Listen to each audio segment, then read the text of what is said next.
Yo, what's up everybody? It's CJ Harris here from the Motostop. Welcome to the Motostop Show. We're coming live to you from the Big Deal Productions. This is going to be a Big Deal Productions produced video blog here in part with the Motostop. Welcome. What the plan is with this video blog is we're going to try to bring you some insight, the inside and the outsides of some motocross, supercross, dirt bike action, whether it's local racing, pro racing, across the world racing. We just wanted to bring you some entertainment here, so that's what we're going to do. We're going to try our best and get you some entertainment, hopefully. We know there's a lot of shows out there, whether it's going to be people on YouTube already or it's going to be, podcasts, whatever the case may be. You know, we're a big fan of all those shows. That's kind of why we kind of got into this. We just wanted to bring some more entertainment. As a motocross junkie, supercross junkie myself, I don't think 20 hours of podcast is enough of entertainment, so hopefully we'll give you about 30 more minutes of that a week. We're going to start things off here. We're local in Jacksonville, Florida. In the state of Florida, we had a loss recently this week, and very sad loss to the motocross community. Huge loss to the state of Florida. Didn't personally know him, but knew who he was and a lot about him, read a lot about him. Kirk had a pretty bad crash with a head injury and was not able to pull out of it. So if you guys would join me here before we get started in this video blog in a moment of silence.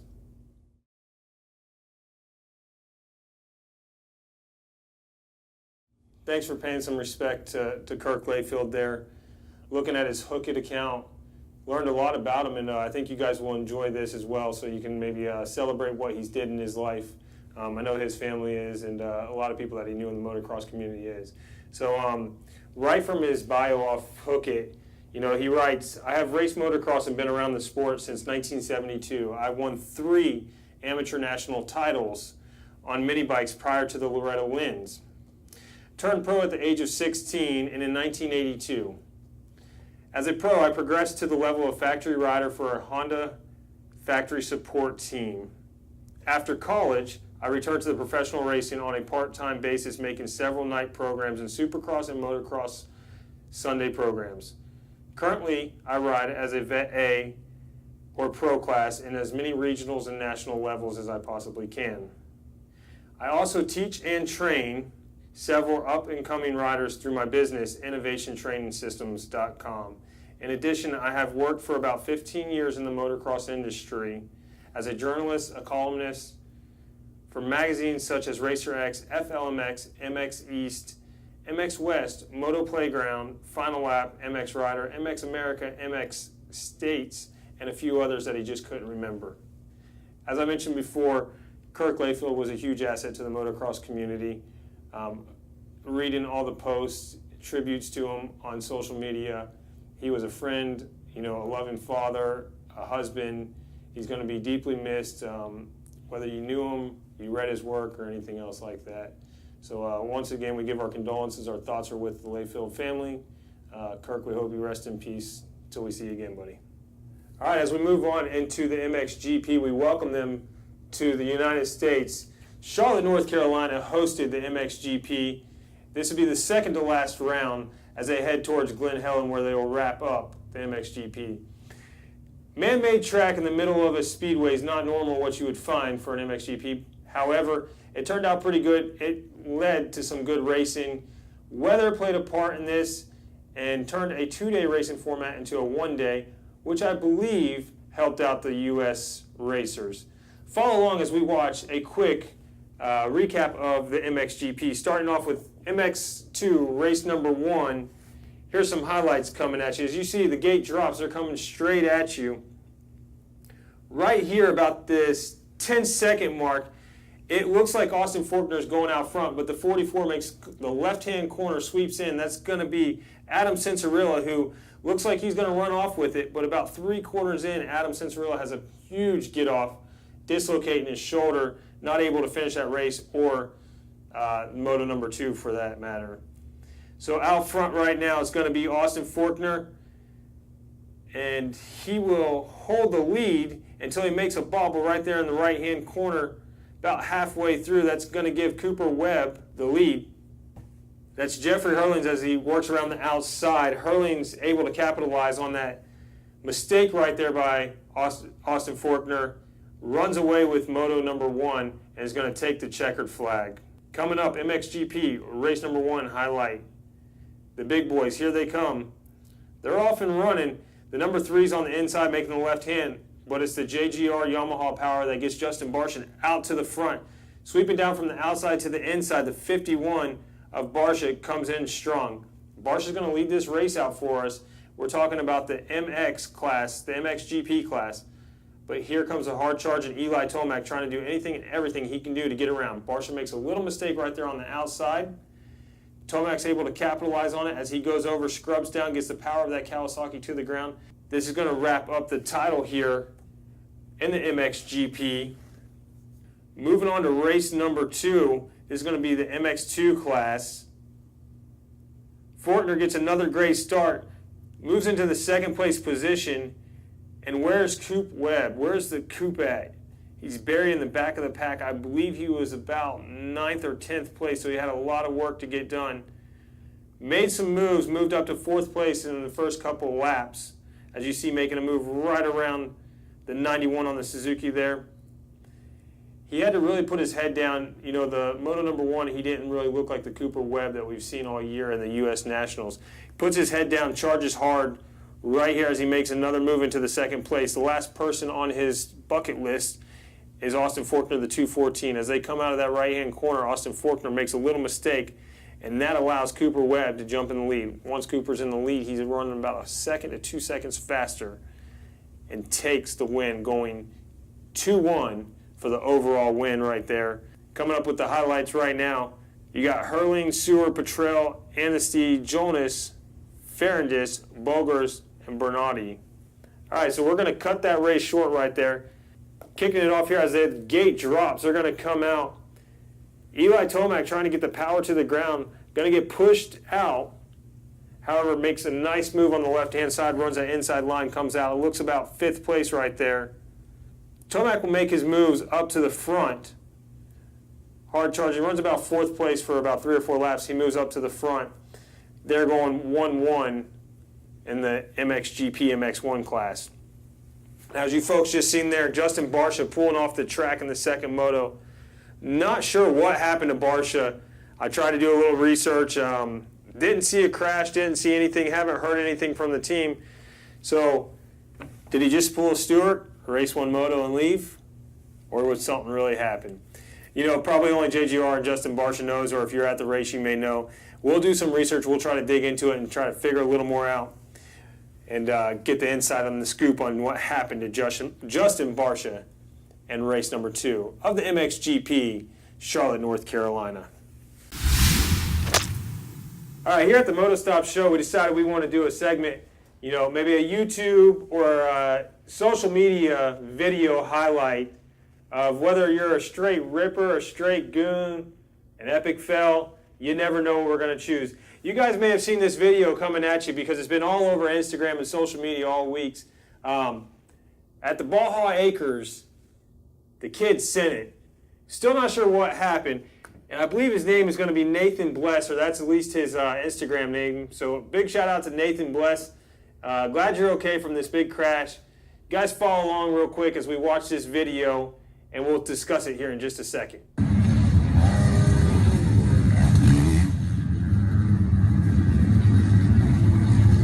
Either comes up a little too long or a little too short, however you want to look at it. As I looked and dissected the video a little harder, I believe he was trying to go for a quad, which was just insane. Maybe if you can comment on this, Nathan, if you can comment on our channel here and let us know what you're actually thinking going through that. But I hope you guys enjoyed that video. Nathan, we're glad you're all right, and we're going to move on. All right, so let's move on to the Pro Nationals here, and let's talk about some good racing here in the summer. I don't know if you guys are like me. I enjoyed the racing action that we had, that the Lucas Oil AMA Pro Nationals brought to us. Whether you got to go see the race live or you just enjoyed it in your house, most weekends besides the front runner who, Ken Roxon, destroyed the competition this year. You know, he was in a league of his own, but if you really looked at the TV or looked at the racing in the back of the pack, you could find some good racing. So I want to ask you a question real quick, something that I thought myself today. So what makes a champion? I was able to look around a little bit online today and found a couple quotes that I truly enjoyed. Reading these, I mean, it mimicked our two champions that we got at Lucas Oil AMA. One being Ken Roczen, 94, on the Soaring Eagle Jimmy John Suzuki team. The other being Cooper Webb on the Yamaha Star Racing team. So let me just read one or two of them to you real quick, and then we'll break down the AMA Pro Nationals, the Lucas Oil Racing that happened this summer, and talk a little bit about that. So a champion has a vision. A champion dreams of things that haven't been and believes they are possible. A champion says, I can. Pretty strong words right there. And that reminded me a lot of Cooper Webb. You know, if you guys aren't familiar or don't have the background of what happened, Cooper started off this series with a broken wrist, able to fight through the pain, ride through the pressure, not getting the results that Cooper Webb is accustomed to getting right up front in the beginning of the series. But he won the champion on his bad days. You know, I believe it's Ricky Carmichael that said that, you know, a championship is won on your bad days, and that's what Cooper Webb did. Cooper stuck it in there, you know, getting 6th, 7th, 5th, or whatever the results were back then, until his wrist was good enough to ride right up to the front, start winning motos, and start taking home the wood from the races there. So another one. A champion understands their athletic weakness and trains to strengthen them. That reminded me a lot of Ken Roczen. Ken Roczen, you know, able to take the championship, the first privately owned team that won the championship against all the manufacturers. A lot of controversy, a lot of rumors, a lot of talk, stuff with Ken Roczen that happened. You know, Ken Roczen actually leaving Alden Baker and moving on to his own training program. They said he may not be able to get it done without Alden Baker. Well, he did. You know, so again, you know, a champion understands their athletic weaknesses and trains to strengthen them. Well, Ken Roczen, that's what you did, buddy. You trained to strengthen them, and you strengthened everything you do on a motorcycle, and you ran away with this championship. Well-deserved, well-rode. You earned it. Hope you enjoyed every minute of it. So, on the topic of Ken Roczen, what allowed him to win this championship? I truly believe it was the lack of pressure, the ease on his mind, being laid back, and not caring when he got beat that was able to let him capitalize, focus, and just ride how Ken Roczen should ride. You know, when he lost at Southwick to Eli Tomac, he said, it wasn't my day. Still had a smile on his face and said, we got second place. Wasn't that bad. And that's what makes a champion. You ride good on your bad days. So once again, Ken Roczen dominated that. You know, the points broke down like this. Ken Roczen, 584 points. Eli Tomac, 498 points. Marvin Muskin getting third place. He'll have 401. Justin Barsha, 360 points. Not a great series for Justin Barsha. Came through at the end. The Ironman had his best results, you know, going 2-2, I believe it was, second overall. And that second moto was able to hold on and look at the back of Ken Roczen the whole moto. So how about Phil Nicoletti? Filthy Phil, 229 points in that 5th place position. Big shout out to Phil. I truly enjoy watching him ride. Benny Bloss, 6th place position, 228. Christoph Porcel, Weston Pike, Andrew Short, and Frederick Norton. That rounds out your top 10 and your 450 class. All right, so in the 250 class, once again, we're going to run down the top 10 results here. Cooper Webb, 495 points. We talked enough about Coop. Coop, you're the man. Alex Martin, solid ride by A-Mart, 422 points. Joey Savacci, 383 points. Austin Fortner, the rookie, coming in 4th place right there, 376 points. You got AP Aaron Plessinger, 5th place ride, 351 points. Jeremy Martin, you know, Jeremy had some issues, not able to ride as the reigning champion could, but Jeremy Martin holds on to that 6th place in the championship hunt there, 321. Zach Osborne, 312. Adam Cincerilla, 266. Arnold Tonis, 243. And Mitchell Oldenburg is going to round out your top 10 with 237 points. Once again, the Lucas Oil Pro AMA Nationals provide us a lot of great racing action. You know, we hope you guys enjoyed it as much as we did. A lot of bar banging in the 250 class. Once controversy, between Coop and Joey Savacci, and allowing Austin Faulkner to get his first win. Could Adam Cianciarulo come back? Adam Cianciarulo showed a lot of speed, just not able to get it. Adam just had that big get off in the MXGP, so we hope Adam's all right. Hurt a dislocated shoulder, which is bad because he had 2 shoulder surgeries. Hopefully he comes back stronger and moves on from here. Let's move on to our next topic real quick. We're going to talk a little bit about silly season here. What is silly season, you may ask? If you're not, in the lingo, in the inside or outside of the industry, you're not a huge fan. Well, silly season is that time of the year when contracts start to expire, people start signing new deals, people start switching teams, moving colors on bikes. We're going to just talk about a few of the big changes. We're not going to dive down deep into this. This is episode 1. We're trying to keep it short. This is going to be a speed round right here. Big note, Eli Tomac, he's got a multi-year deal, obviously, on Monster Energy Kawasaki, staying there. Your reigning champion, Ken Roczen, moving on to Honda. He'll be on HRC Honda with Cole Seeley.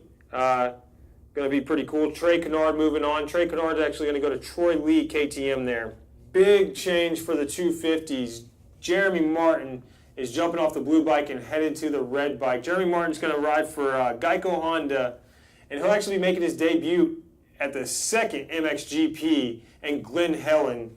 Couple unknowns, the Stewart brothers. Shocker, shocker. We don't know if they're going to race one moto or 2 races. Huge Stewart fan, but it has been a little bit crazy out there, I guess, for the fans of James Stewart. You got Mookie, Malcolm Stewart coming off the title. Where's he going to go? He's pointed out in the 250 class, so he's got to look for a 450 deal. Will they have their own team? Only time will tell. We'll have to figure out what we're going to do there. Ryan Dungey, obviously, Ryan Dungey's got a multi-year deal with KTM, so he'll be on KTM. There's going to be a lot of moving parts to this silly season as time goes out and see, contracts already signed, but sometimes people aren't saying anything yet. So give it another week or 2. We'll dive deeper in this. We'll come at you with a more in-depth silly season review. All right, let's talk a little bit about MX2 Nations. 2016 coming at you. It's going to be in Magnolia, Italy.